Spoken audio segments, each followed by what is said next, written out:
समय भले ही दिखाई नहीं देता, लेकिन वह बहुत कुछ दिखा देता है। नमस्कार दोस्तों, मैं ज्योतिष आचार्य वासुदेव मिश्रा आपका अपने चैनल भविष्यवाणी पावर ऑफ द लॉर्ड में हार्दिक स्वागत करता हूं। दोस्तों, आज का यह ज्योतिष का कार्यक्रम आप लोगों के लिए, मेष राशि वालों के लिए बेहद ही ज़्यादा खास और विशेष कार्यक्रम साबित होने वाला है। आज हम बात करेंगे न्याय और कर्म फलदाता शनिदेव के अस्त गोचर प्रभाव के बारे में। जी हाँ दोस्तों, 16 फरवरी 2024 को कर्म और न्याय के दाता शनिदेव अपने ही मूल त्रिकोण राशि कुंभ राशि में गोचर करते हुए सूर्य के प्रभाव से अस्त होने के लिए जा रहे हैं और आने वाले 25 मार्च तक अस्त अवस्था में ही हर किसी को परिणाम प्रदान करेंगे। उसके पश्चात पुनः उदित हो जाएंगे। तो ऐसे में बड़े विस्तार पूर्वक जानने का प्रयास करेंगे कि शनिदेव अपने अस्त गोचर के दौरान आपको किन किन क्षेत्रों में विशेष तौर पर सफलता की प्राप्ति करवाएगा, वहीं किन किन क्षेत्रों में आपको सावधानी बरतने की आवश्यकता है। साथ ही साथ न्याय के दाता शनिदेव के इस अस्त गोचर प्रभाव को और ज़्यादा सकारात्मक और अनुकूल परिणाम देने वाला बनाने के लिए कौन सा उपाय आपको करना चाहिए, इन तमाम प्रकार के प्रश्नों के उत्तर आज के इस ज्योतिष के कार्यक्रम में आपको बताने वाले हैं। इसलिए आज के इस कार्यक्रम को बिना मिस किए अंत तक देखने का प्रयास करें। और अगर आप अपनी जन्म कुंडली पर हमसे परामर्श लेना चाहते हैं तो डिस्क्रिप्शन बॉक्स में और वीडियो के अंदर आपको हमारा व्हाट्सएप नंबर मिल जाएगा, जहां से आप व्हाट्सएप करके अपनी और अपने परिवार के अन्य सदस्यों की जन्म कुंडली का विस्तार पूर्वक विश्लेषण करवा सकते हैं। देखिए, ज्योतिष शास्त्र के मुताबिक कोई भी ग्रह अस्त होता है तो वह अच्छी घटना नहीं मानी जाती, लेकिन शनिदेव को संघर्ष का कारक ग्रह कहा जाता है। इसलिए शनिदेव का अस्त होना कभी कभी सकारात्मक और बेहतर परिणाम देने वाला बन जाता है। जैसे कि अभी वर्तमान समय में जिन लोगों की शनि की ढैया चल रही है, जिनकी 7.5 चल रही है, उनके लिए शनि के जो नेगेटिव प्रभाव हैं उसमें काफ़ी हद तक कमी देखने को मिलेगी। हालांकि अलग अलग ग्रह के अस्त होने से अलग अलग प्रभाव प्राप्त होता है। जैसे कि मंगल और शनि जब सूर्य के प्रभाव से अस्त होते हैं तो इस समयावधि में जमीन से संबंधित कार्य नहीं करना चाहिए, अन्यथा यह अशुभ परिणाम प्रदायक होते हैं। वहीं जब शुक्र और गुरु अस्त होते हैं तो इससे जो शुभ कार्य होते हैं वह नहीं करना चाहिए, विवाह नहीं करना चाहिए और जो भी मांगलिक कार्य होते हैं वे सभी कार्य वर्जित होते हैं। और जब सूर्य और शनि एक साथ होते हैं तो यह संघर्ष की स्थिति उत्पन्न करते हैं। लेकिन अभी वर्तमान समय में शनिदेव अपनी ही मूल त्रिकोण राशि में गोचर कर रहे हैं और जब भी कोई ग्रह अपनी खुद की मूल त्रिकोण राशि में या फिर अपनी उच्च राशि में गोचर करता है और सूर्य के प्रभाव से अस्त होता है तो वह ज़्यादा नकारात्मक परिणाम प्रदायक साबित नहीं होता। जी हाँ, क्योंकि उस ग्रह के पास विशेष रूप से बल होता है। इसलिए उच्च और स्व राशि का ग्रह भले ही सूर्य के प्रभाव से अस्त हो जाता है, लेकिन उसका संपूर्ण प्रभाव खत्म नहीं होता। और यह बात भी आपको अपने दिमाग में रखनी चाहिए कि पिछले साल से न्यायमूर्ति शनिदेव राहु के नक्षत्र में गोचर कर रहे हैं और राहु और शनि का एक साथ इकट्ठा होना या फिर युति बनाना या फिर किसी भी प्रकार से कॉम्बिनेशन अच्छा नहीं माना जाता।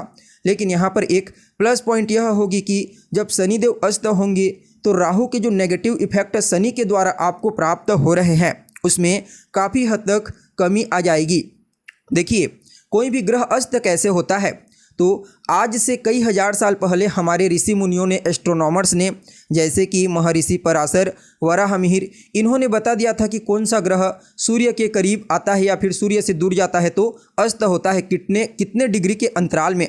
जैसे कि चंद्रमा जब सूर्य से लगभग 12 डिग्री के अंतराल में होते हैं तो वह अस्त माने जाते हैं। वहीं मंगल 17 डिग्री, बुध 14 डिग्री और शुक्र 10 डिग्री, गुरु 11 डिग्री और शनि 15 डिग्री के अंतराल में सूर्य से अस्त होते हैं। और जब भी कोई ग्रह अस्त होता है तो वह अपना संपूर्ण प्रभाव नहीं दे पाता, क्योंकि जितने भी ग्रह हैं सूर्य को छोड़ करके वह सब के सब सूर्य से तेज पुंज यानी कि प्रकाश ग्रहण करके ही चमकते हैं और अपना कार्य करते हैं। हालांकि सूर्य के जो मित्र होते हैं जैसे कि मंगल, बुध, गुरु और चंद्रमा, ये ग्रह जब सूर्य के पास आते हैं और सूर्य से अस्त भी हो जाते हैं तो इनका संपूर्ण प्रभाव खत्म नहीं होता, क्योंकि सूर्य के मित्र होने की वजह से इनका जो प्रभाव देने में ये जहाँ पर जिस राशि पर सूर्य और ये ग्रह आपस में कॉम्बिनेशन बनाते हैं तो उस राशि और उस भाव में वह ग्रह जो प्रभाव आपको देने वाला था लेकिन सूर्य के प्रभाव से नहीं दे पाता, तो वे सभी प्रभाव आपको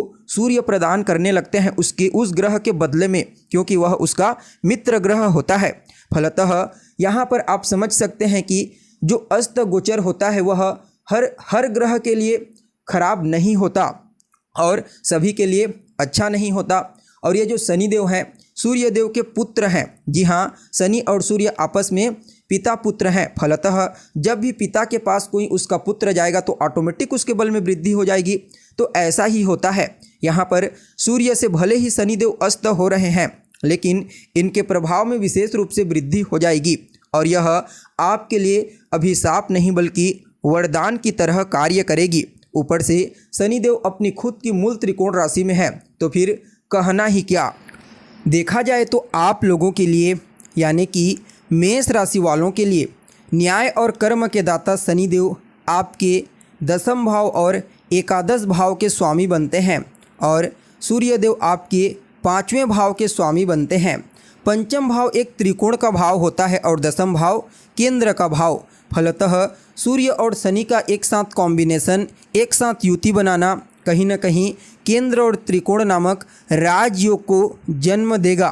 महर्षि पराशर के मुताबिक केंद्र त्रिकोण राजयोग अगर 10वें भाव में या फिर एकादश भाव में बनता है तो यह सबसे बेहतर परिणाम देने वाला साबित होता है। देखिए, महर्षि पराशर कहते हैं एकादश भाव आपकी इच्छा पूर्ति का स्थान होता है और इच्छा पूर्ति के स्थान में केंद्र त्रिकोण राजयोग आपकी तमाम प्रकार की इच्छाओं को पूरी करता है। जो जातक पॉलिटिकल क्षेत्र में एक्टिव हैं उन लोगों को भी विशेष रूप से इसका लाभ देखने को मिलेगा। देखा जाए तो जो लोग कॉन्ट्रैक्ट के थ्रू कार्य करते हैं जैसे कि ठेकेदारी का कार्य करते हैं उन लोगों के लिए भी यह समय काफ़ी अनुकूल साबित होगा। अगर आप डिफेंस से जुड़े हुए हैं तो भी आपके लिए काफ़ी अच्छा। और शनिदेव कर्म के अधिपति बनते हैं तो कहीं ना कहीं इस समय आपके कार्य क्षेत्र में कुछ रुकावट और कुछ डिले अवश्य ही उत्पन्न होगी। यहाँ पर भाग्य भाव के एकादश भाव में इनका जो गोचर होगा वह कहीं ना कहीं इस समय आपके बड़े भाई बहनों के साथ आपके तालमेल को खराब करने वाला साबित होगा और धन आने में भी यानी कि इनकम में भी कुछ न कुछ गिरावट देखने को मिलेगी। 5वें भाव पर दृष्टि पड़ेगी। हालांकि सूर्य भी 5वें भाव के स्वामी बनते हैं लेकिन कहीं ना कहीं यह समय गर्भवती महिलाओं के लिए ठीक नहीं कहा जा सकता। जो महिलाएं गर्भवती हैं उन लोगों को इस समय विशेष रूप से सावधानी बरतने की आवश्यकता है। हालांकि संतान के करियर को लेकर के जो चिंता आपके मन में बनी हुई थी वह चिंता इस समय दूर हो जाएगी। और देखा जाए तो इस गोचर काल के दरमियान आपके ऊपर कुछ नई जिम्मेदारियां बढ़ने वाली है। वर्क लोड आपका बढ़ेगा जिससे मानसिक टेंशन और तनाव की स्थिति देखने को मिलेगी। देखा जाए तो इस समय ट्रांसफ़र होने की भी प्रबल संभावना नज़र आ रही है, क्योंकि शनि स्थान परिवर्तन कराने के लिए जाने जाते हैं तो निश्चित तौर पर ट्रांसफ़र हो सकता है। जो स्टूडेंट अभी एग्ज़ाम दिलाने वाले हैं उन लोगों को विशेष रूप से अपने पढ़ाई पर फोकस करने की आवश्यकता है, क्योंकि यहाँ पर आपका मन पढ़ाई से भटकता हुआ दिखाई दे रहा है। देखा जाए तो इस समयावधि में विशेष रूप से आपको किसी से बातचीत करते समय, किसी के ऊपर भरोसा करते समय हर पहलू का अच्छे से निरीक्षण करना चाहिए। क्योंकि धोखा मिलने की प्रबल संभावना है। देखा जाए तो अगर आप गवर्नमेंट सेक्टर में कार्य करते हैं या फिर प्राइवेट सेक्टर में कार्य करते हैं, आपको अपने उच्च अधिकारियों के साथ बातचीत करते समय विशेष रूप से अपने वाणी पर नियंत्रण रखने की आवश्यकता है, अन्यथा उनसे भी वाद विवाद हो सकता है। अगर कुल मिलाकर के देखा जाए तो शनिदेव का आपके 11वें भाव में अस्त होना उतना अनुकूल नहीं है। यह आपके इनकम के रास्तों को बंद कर देगा, आपके इनकम आने में रुकावट पैदा करेगा, कार्य क्षेत्र में भी रुकावट पैदा करेगा। हालांकि सरकारी कार्य करने वालों को कुछ विशेष रूप से लाभ की प्राप्ति होगी, कुछ नए अवसर प्राप्त होंगे। बाकी सब के लिए इस समय को अच्छा नहीं कहा जा सकता, लेकिन फिर भी मंगल के उच्च होने की वजह से जो भी परेशानी आ सकती है उसे आप अपने सूझबूझ, अपनी बुद्धिमानी और चतुराई से बड़ी आसानी और सहजता के साथ दूर कर देंगे, यानी कि उनसे बचे रहेंगे। फिर भी लड़ाई झगड़ा वाद विवाद से जितना ज़्यादा हो सके बचने का प्रयास करें। बाकी शनि के इस प्रभाव को बेहतर अनुकूल बनाने के लिए हनुमान जी की शरण में चले जाइए, हनुमान जी का दर्शन करें और शनि स्तोत्र का पाठ करें, दशरथ कृत शनि स्तोत्र का। यह आपके लिए काफ़ी प्रॉफिटेबल साबित होगा। तो दोस्तों, हमें उम्मीद है जानकारी आपको पसंद आई होगी। फिर मिलेंगे एक नए और ताज़ा एपिसोड में।